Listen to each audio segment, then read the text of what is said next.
வணக்கம் ட்ரேடர்ஸ். இன்னைக்கான வீடியோவில் நெஃப்டி வந்து பார்த்தீங்கன்னா ஃபுல் அண்ட் ஃபுல் டவுனில் போயிட்டு சைட்வேஸில் போயிட்டான். ஓகேங்களா? ஸோ டவுன் பிரேக் ஆனதுக்கப்புறம் மார்னிங்க்கு அப்புறம் அவன் எந்த ஒரு மூமெண்ட்டும் கொடுக்கல பெருசாக.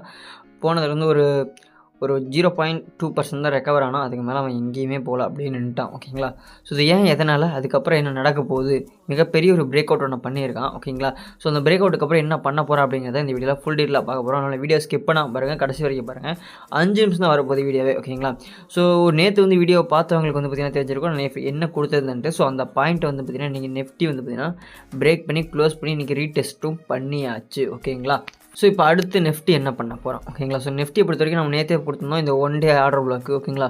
இந்த ஆர்டர் பிளாக்கை வந்து பார்த்திங்கன்னா பேஸ் பண்ணி தான் மொத்த மார்க்கெட்டும் மூவ் ஆகிட்டு இருக்கிற மாதிரி சொல்லியிருந்தேன். ஸோ அதே மாதிரி அதோட அந்த ஆர்டர் பிளாக்கோட லோவில் வந்து பார்த்திங்கன்னா பிரேக் பண்ணிட்டு இன்றைக்கி வந்து பார்த்திங்கன்னா அதை வந்து ரீடெஸ்ட் பண்ணிக்கிட்டு இருக்குது. ஓகேங்களா? மார்க்கெட் நல்லா பாருங்கள், உங்களுக்கே தெரியும் தெளிவாக. நம்ம ஆல்ரெடி ப்ரீவியஸ் வீடியோவில் மென்ஷன் பண்ணியிருந்தோம் இப்படி ஒரு விஷயம் இருக்குது. ஸோ இதை வந்து ரெசிஸ்ட் பண்ணி தான் மார்க்கெட் வந்து மூவ் ஆகுங்கிற மாதிரி. ஓகேங்களா? ஸோ இதில் வந்து பார்த்திங்கன்னா இந்த ஹை, அதாவது கன்சல்டேஷன் ஹை இருக்குது பார்த்திங்களா? ஸோ இந்த ஒரு ஜோன் வந்து கன்சல்டேஷனுக்கான டாப்னு சொல்லலாம், பாட்டம் ஜோனும் இருக்கும். ஓகேங்களா? ஸோ இந்த ரெண்டு லைனையும் வந்து பார்த்திங்கன்னா எந்த சைடுமே பிரேக் பண்ணல. ஏன்னா ஒரு லிக்விடிட்டி ஸ்வீப்போ, அதாவது பார்த்திங்கன்னா அந்த கன்சல்டேஷன் ஜோனுக்கு மேலே ஒரு சில ஸ்டாப்லஸ் வச்சுருப்பாங்க.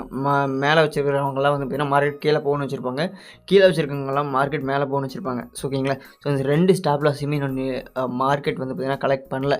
ஸோ எதர் ஒன் டைரெக்ஷனில் கலெக்ட் பண்ணிட்டு ஆப்போசிட் டைரெக்ஷனில் மூவ் ஆகும். ஓகேங்களா? ஸோ எனக்கு தெரிஞ்ச மார்க்கெட் வந்து பார்த்திங்கன்னா ஒரு மிகப்பெரிய சேனலுக்குள்ளே உட்காந்துருக்கு 1 hour டைம் ஃப்ரேமில். நீங்கள் பார்த்தீங்கன்னா தெரியும். ஓகேங்களா? ஸோ இதை நான் ஆல்ரெடி வந்து 2 வீக்ஸ் இல்லை, லாஸ்ட் வீக் 2 வீக்ஸ் பிஃபோர் வந்து பார்த்திங்கன்னா இந்த ஒரு சேனல் பேட்டர்னை பற்றி சொல்லியிருந்தேன். இப்போ வந்து அந்த சேனல் பேட்டர்னை பிரேக் அவுட் பண்ணிட்டு, ஓகேங்களா, ஸோ அந்த ஒன் டே ஆர்டர் பிளாக் ஒன்று கொடுத்துருந்தோம் பார்த்தீங்களா? ஸோ அதையும் சப்போர்ட் எடுத்து அதையும் வந்து பிரேக் பண்ணி ரெசிஸ்ட் பண்ணிக்கிட்டு இருக்குது. ஓகேங்களா? ஸோ இப்போதைக்கு வந்து பார்த்திங்கன்னா மார்க்கெட் வந்து டவுன்ஃபாலுக்கான வாய்ப்புகள் அதிகமாக இருக்குது. ஏன்னா நியூஸ் சென்டிமெண்ட்ஸ் அதிகமாக தான் இருக்குது. குளோபல் லெவலில் வந்து பார்த்திங்கன்னா சென்டிமெண்ட்டும் அந்த மாதிரி தான் இருக்குது. ஓகேங்களா? ஃபர்தராக அதை லீட் பண்ணி எடுத்துகிட்டு போகிறதுக்கு ஏதாச்சும் ஜியோ பொலிட்டிக்கல் ரீசன்ஸ், அதாவது உக்ரைன் ரஷ்யா வாரே வந்து பார்த்திங்கன்னா ஒரு காரணமாக அமையறதுக்கான வாய்ப்புகளும் இருக்குது. ஓகேங்களா?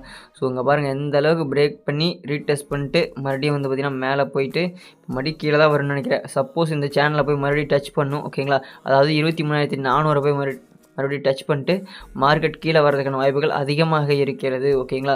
ஸோ இதர் மேலே போனால் நான் முன்னாடி கொடுத்துருந்த லெவல்ஸ் தான். ஸோ அதை பிரேக் பண்ணி இந்த சேனலுக்குள்ளே போச்சுன்னா சேனலுக்குள்ளேயே தான் சுற்றிக்கிட்டு இருக்கும். ஓகேங்களா? ஸோ சேனலை பிரேக் பண்ணுற வரைக்கும் மேலே போகாது. ஓகேங்களா? ஸோ அதையும் மைண்டில் வச்சுக்கோங்க. ஓகேங்களா? ஸோ உங்களுக்கு பார்த்தாலே தெரியும் இப்போதைக்கு கீழே வந்து என்னென்ன லெவல்லாம் இருக்குங்கிறத இந்த வீடியோலாம் ஃபுல் டீட்டெயிலாக பார்த்துடலாம். ஓகேங்களா? மார்க்கெட் ஆனது கீழே வரும் பட்சத்தில் ப்ரீவியஸ் லோஸை ஒவ்வொன்றா சப்போர்ட்டாக, அதாவது ப்ரீவியஸ் லோஸ் எல்லாமே சப்போர்ட் ஆக்ட் ஆகும். இந்த ஒவ்வொரு சப்போர்ட் லைன்ஸும் பிரேக் பண்ணி ரீடெஸ்ட் பண்ணி மறுபடியும் வரும். ஓகேங்களா? ஸோ அந்த மாதிரி தான் போயிட்டுருக்கும். ஸோ இப்போதைக்கு வந்து இந்த ஒரு கேப், ஃபேர் வேல்யூ கேப்னு கூட வச்சுக்கலாம். ஓகேங்களா? ஸோ இந்த லோவை பிரேக் பண்ணணும். அடுத்து வந்து பார்த்திங்கன்னா எலெக்ஷனுக்கு முன்னாடி இருந்த கன்சால்டேஷன் ஜோனோட ஹை அண்ட் லோஸ் மிகப்பெரிய இம்பேக்டை பண்ணும். ஓகேங்களா? ஸோ இந்த ஜோன், அதாவது இந்த இப்போ இருங்க அந்த லைனை போட்டுறேன், 22,800. அடுத்தது வந்து பார்த்திங்கன்னா 21,800. ஓகேங்களா? ஸோ இந்த ஒரு லைன்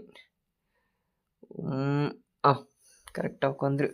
ஸோ கிட்டத்தட்ட 800 வச்சுக்கோங்களேன். ஸோ இந்த ஒரு ஏரியாக்குள்ளே தான், இந்த ஒரு 1000 பாயிண்ட்டுக்குள்ளே வந்ததுன்னா மார்க்கெட் வந்து நமக்கு 1.5 மாதம் டு நல்லாவே சுற்றிட்டு இருந்தது. ஸோ இப்போது இதை வந்து பிரேக் பண்ணி கீழே வந்ததுன்னா மட்டும்தான் நம்ம ஒவ்வொரு லைனாக நம்ம பிரேக் பண்ண நம்ம வந்து பார்த்திங்கன்னா என்ட்ரி போய்க்கலாம். ஸோ இதில் வந்து ஃபைனலாக வந்து பார்த்திங்கன்னா இந்த ஒரு பிளாக் இருக்குது. இந்த ஒரு பிளாக் தான் நமக்கு ஃபைனலான சப்போர்ட்டாக இருக்கும். மேக்ஸிமமான அந்த 20% ஃபால் நான் சொன்னது இதோட வந்து ஜாயின் ஆகியும். ஸோ இந்த 21,200 இந்த லெவலுக்கான பாயிண்ட்ஸ் நான் இப்போ கொடுத்துட்றேன். ஸோ இதுக்குள்ளே தான் மார்க்கெட் மேக்ஸிமம் ஃபால் ஆகிறதுக்கான வாய்ப்புகள் இருக்குங்கிற மாதிரி என்னோட கணிப்பு. அதுக்கு மேலே போச்சுன்னா நம்ம அதுக்கு பொறுத்த மாதிரி அட்ஜஸ்ட்மெண்ட் பண்ணிக்க வேண்டியதாக வழி இல்லை. மார்க்கெட் மேலே போகிறதுக்கான வாய்ப்புகள் இருக்கான்னு கேட்டிங்கன்னா வந்து கன்ஃபார்ம் வந்து பார்த்திங்கன்னா சொல்ல முடியாது. ஏன்னா வந்து பார்த்திங்கன்னா இந்த குவார்ட்டர் மெஜாரிட்டி கம்பெனி வந்து பார்த்திங்கன்னா நெகட்டிவாக தான் பர்ஃபார்ம் பண்ணியிருக்கு, இல்லாட்டி எக்ஸ்பெக்டட் பர்ஃபார்மன்ஸை கொடுக்கலன்னு சொல்லலாம். ஸோ அந்த மாதிரி இருக்கிறனால பார்த்திங்கன்னா மார்க்கெட் வந்து பார்த்திங்கன்னா செல்லிங்கில் தான் இருக்குது. ஓகேங்களா? ஸோ இதை பேஸ் பண்ணி அதுக்கப்புறம் குளோபல் மொமெண்டம், அதாவது இருக்கக்கூடிய சென்டிமெண்ட்ஸ், இப்போ லோக்கலில் இருக்கக்கூடிய சென்டிமெண்ட்ஸ், அதை நம்ம இந்தியாவுக்குள்ளே, ஸோ இப்போ வந்து பார்த்திங்கன்னா அதானிக்கான அலிகேஷன்ஸ், ஸோ இது இன்னும் லீட் பண்ணி எங்கெங்கெல்லாம் எடுத்துகிட்டு போகணும்னு தெரியல. ஈவன் செபியோட அவங்க அந்த தலைமை அதிகாரி அவங்கள மேலேயும் அந்த அலிகேஷன்ஸ் லீட் ஆகுமா இல்லையா? ஆக்சுவலாக வந்து இப்போதைக்கு லஞ்சம் கொடுக்க முயன்றதாக தான் அந்த அலிகேஷன்ஸ் இருக்குது. இன்னும் அதை லீட் பண்ணி எங்கெல்லாம் எடுத்துகிட்டு போயிட்டு பிட்டு விட்டால் கொண்டாந்தாங்கன்னா, ஏன்னா அப்போசிஷன் வேறு ஸ்ட்ராங்காக அதை வேறு சொல்லிகிட்டு இருக்காங்க. ஸோ என்ன வேணால் நடக்கலாம். ஸோ ஃபர்தர் நீங்கள் வந்து அப்சைடுக்கு கான்சன்ட்ரேட் பண்ணுறத விட டவுன் சைட் கான்சன்ட்ரேட் பண்ணுங்கள். அப்சைடு எப்போ கான்சன்ட்ரேட் பண்ணலான்னா நெக்ஸ்ட் குவார்ட்டர் ஜான்வரிக்கு மேலே. ஸோ அப்போ வந்து ஒவ்வொரு கம்பெனிஸ் அவங்களோட இது ரிசல்ட்ஸ் அனௌன்ஸ் பண்ணுவாங்க. அப்போ நீங்கள் அப்சைடுக்கே கான்சன்ட்ரேட் பண்ணலாம். ஸோ என்னன்னா இப்போ வந்து நீங்கள் நல்ல குட் ஸ்டாக்ஸ் எல்லாம் ஃபைண்ட் அவுட் பண்ணி வச்சுக்கலாம். அந்த ரிசல்ட்ஸ் அப்போ நீங்கள் அதை யூஸ் பண்ணிக்க முடியும். இந்த மாதிரியான ஒவ்வொரு டைம் மார்க்கெட் ஃபால் ஆகும்போது ஒரு 10% 20% ஃபால் ஆகும்போது பார்த்தீங்கன்னா, நான் பார்த்த வரைக்கும் அதாவது வீடியோஸ் நிறையா பார்த்தேன். ஏன்னா நான் வந்து புதுசு பார்த்தீங்களா 1 வருஷம் தானே ஆகுது. நான் புல் ரன்ல தானே வந்தேன். ஸோ அதனால் எனக்கு தெரியாது அல்லவா. ஸோ நான் பார்த்த வரைக்கும் மேக்ஸிமம் நல்ல ஸ்டாக்கை ஃபைண்ட் அவுட் பண்ணி ஃபில்டர் பண்ணி ஃபியூச்சர் க்ரோத் ஸ்டாக்ஸாக ஃபில்டர் பண்ணி உங்களோட வாட்ச் லிஸ்ட்டில் ஆட் பண்ணிக்கோங்க. அதுக்கப்புறம் மார்க்கெட் ஃபால் ஆக அதோட பிஇ ரேஷியோ பொறுத்து, அதோட ப்ராஃபிட் க்ரோத்ஸை பொறுத்து, சேல்ஸ் எல்லாத்தையும் பொறுத்து நீங்கள் வந்து அந்த ஸ்டாக்கில் என்டர் ஆகிட்டு நீங்கள் profit investment and then decisions எல்லாத்தையுமே எடுத்துகிட்டு நீங்கள் நல்லா ப்ராஃபிட் பண்ண முடியும். ஓகேங்களா. ஸோ அந்த மாதிரி மட்டும் கன்சிடர் பண்ணிக்கோங்க. இந்த வீடியோ பிடிச்சிருந்தா மறக்காம ஒரு லைக், ஷேர் அண்ட் சப்ஸ்கிரைப் பண்ணிக்கோங்க. இந்த வீடியோவை உங்கள் ஃப்ரெண்ட்ஸுக்கு ஷேர் பண்ணி விடுங்க. ஓகேங்களா. ஸோ தேங்க்ஸ் ஃபார் வாட்சிங்.